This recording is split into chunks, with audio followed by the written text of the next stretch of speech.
మనలో కొంతమంది కడిగిందే కడుగుతూ ఉంటారు, తుడిచిందే మళ్ళీ మళ్ళీ తుడుస్తూ ఉంటారు. మనసులో శుభ్రత గురించిన అనుమానాలు పదే పదే తెలుస్తూ ఉంటాయి. ఈ రకమైన అతి శుభ్రత అనేది నిజానికి ఓసిడి అనే ఒక మానసిక రుగ్మత.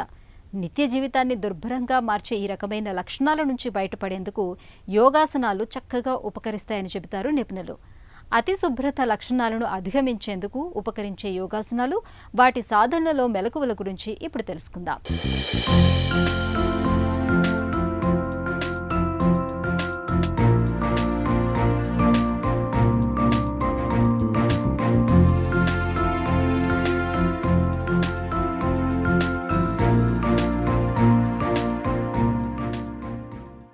ఈరోజు యోగా ద్వారా ఓసిడి ప్రాబ్లమ్స్ని ఏ విధంగా నయం చేసుకోవాలి అన్న దాని విషయంగా మనం తెలుసుకోబోతున్నాం. ఓసిడి అంటే అబ్సెసివ్ కంపల్సివ్ డిజార్డర్. ఈ ఓసిడి సమస్యతో ఉన్నటువంటి వ్యక్తులు ఎలా ఉంటారంటే చెప్పిందే పదే పదే చెప్పడం, చేసిందే పదే పదే చేయడం, ఆలోచించిందే పదే పదే ఆలోచించడం. ఈ రకమైనటువంటి సమస్యతో చాలా సతమతమైపోతూ ఉంటారు. వీళ్ళ జతలో ఉన్న వాళ్ళకి మరింత సమస్యగా ఏర్పడుతూ ఉంటుంది. ఈ సమస్యనే పూర్వకాలంలో చేదస్తం అనేటటువంటి పిలిచేవారు. ఇది చేదస్తం కాదు, మానసిక రకమైనటువంటి ఒక సమస్య.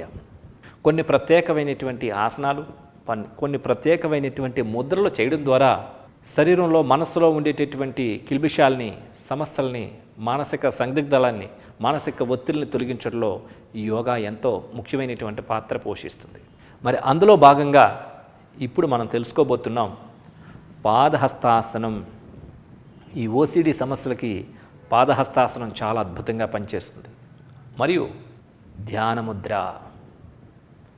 ఇప్పుడు వాటిని ఏ విధంగా చేయాలో చేసి చూద్దాం.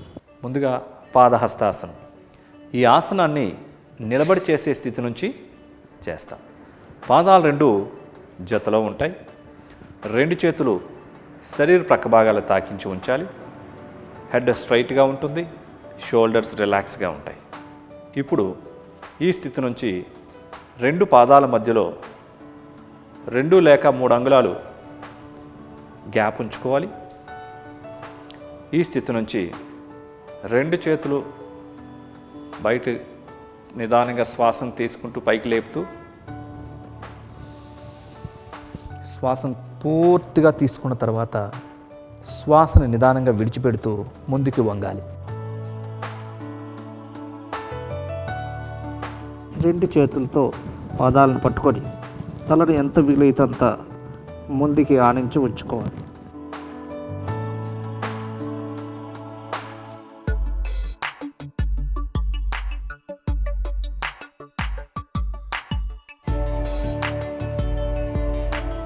ఇప్పుడు రెండు చేతుల్ని పాదాల నుంచి వేరు చేసి యథాస్థానానికి రావాలి. శ్వాసను నిదానంగా తీసుకుంటూ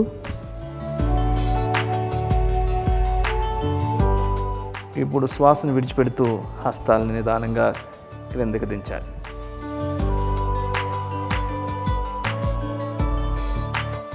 ఇలా చేస్తున్నప్పుడు మోకాల దగ్గర వంచకూడదు. అదేవిధంగా వెన్నునొప్పి సమస్యలు ఉన్న వాళ్ళు కూడా దీన్ని చేయకూడదు. ఇప్పుడు మరొకసారి చేద్దాం. శ్వాసను తీసుకుంటూ హ్యాండ్స్ రేజ్ చేయాలి.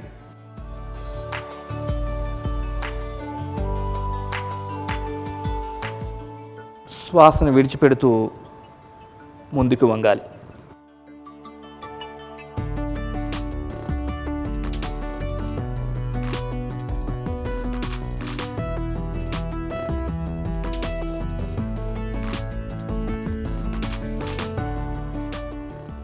ఇప్పుడు రెండు చేతుల్ని పాదాల నుంచి వేరు చేసి నిదానంగా యథాస్థానానికి రావాలి.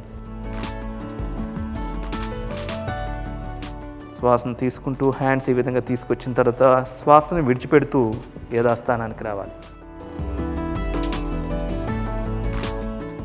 ఇప్పుడు ధ్యాన ముద్ర ఏ విధంగా చేయాలో చేసి చూద్దాం. కూర్చోవాలి. పద్మాసనంలో కానీ, వజ్రాసనంలో కానీ, సుఖాసనంలో కానీ, వీలు లేకుంటే కుర్చీలో కూడా కూర్చొని చేయవచ్చు. రెండు అరచేతులు ఆకాశం వైపు చూస్తున్న విధంగా మోకాళ్ళపైన ఉంచాలి. చూపుడు వ్రేల్ని, బొటన వ్రేల్ని చివర్లు మాత్రమే తాకించి ఉంచాలి.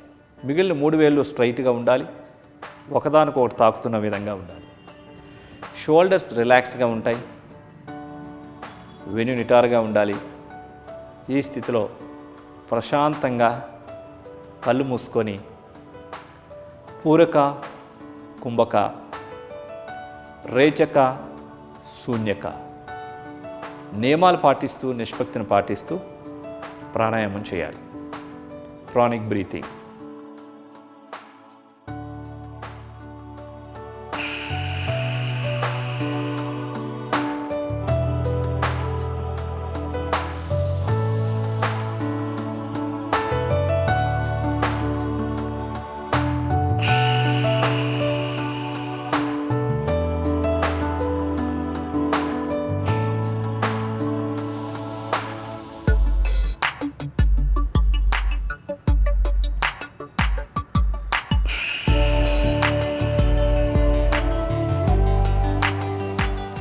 శ్వాసను విడిచిపెట్టిన తర్వాత ఆపాలి.